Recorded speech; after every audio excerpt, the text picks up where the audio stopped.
పిల్లల సమయం సద్వినియోగం అవుతోందని తల్లిదండ్రులు ఆనందం వ్యక్తం చేస్తున్నారు.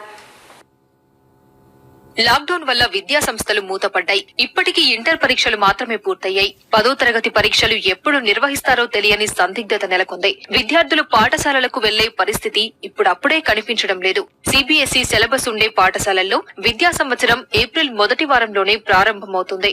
అలాంటి విద్యాలయాల విద్యార్థులు లాక్డౌన్ వల్ల తీవ్రంగా నష్టపోతున్నారు. ఈ విషయాన్ని గుర్తించిన కేంద్రీయ విద్యాలయాల సంస్థ తమ పిల్లలకు అంతర్జాల తరగతులు నిర్వహిస్తోంది.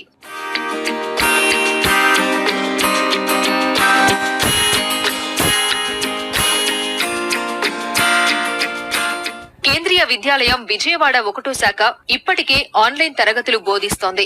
మామూలు రోజుల్లాగే విద్యార్థుల కోసం ప్రత్యేకంగా సమయ పట్టిక రూపొందించి దాని ప్రకారం పాఠాలు చెబుతున్నారు. కొన్నిసార్లు నేరుగా ప్రత్యక్ష ప్రసారం ద్వారా తరగతులు నిర్వహిస్తుంటే కొన్నిసార్లు మాత్రం పాఠాలను వీడియోలుగా రికార్డు చేసి విద్యార్థుల తల్లిదండ్రుల వాట్సాప్ కు పంపిస్తున్నారు.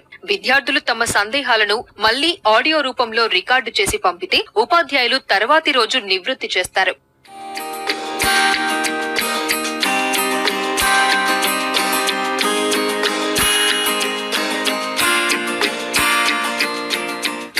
విద్యార్థుల విలువైన సమయం వృధా కాకుండా ఆన్లైన్ తరగతులు నిర్వహిస్తున్నామంటున్నారు ఉపాధ్యాయులు. తరగతి గది బోధనతో పోలిస్తే ఇది కొంచెం కష్టమైనప్పటికీ విద్యార్థుల తల్లిదండ్రుల ప్రోత్సాహంతో ముందుకు సాగుతున్నామని చెప్తున్నారు. పిల్లలందరూ కూడా 9 అవటంతో చక్కగా ల్యాప్టాప్ స్క్రీన్స్ ముందు, మొబైల్ ఫోన్ ముందు శుభ్రంగా కూర్చొని మేమేమేం చెప్తున్నాం అది శ్రద్ధగా వినేసేసి A to Z, even it is very better than the regular classes. So we completed our syllabus very nicely.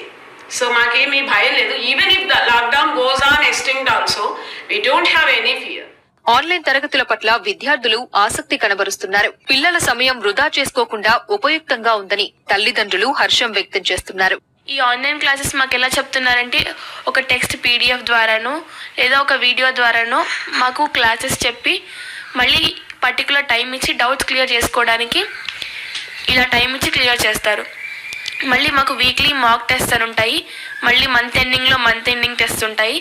ఈ టెస్ట్ ద్వారా మేము ఎంత అర్థం చేసుకున్నావో వాళ్ళు తెలుసుకొని దాన్ని బట్టి ఈ మార్క్స్ ని మాకు వచ్చే ఎగ్జామ్స్ లో యాడ్ చేస్తారు. ఆన్లైన్ క్లాసెస్ విధానం అంటే ఏ క్లాస్ కి గ్రూప్ ఐకాన్స్ వాళ్ళ క్లాసు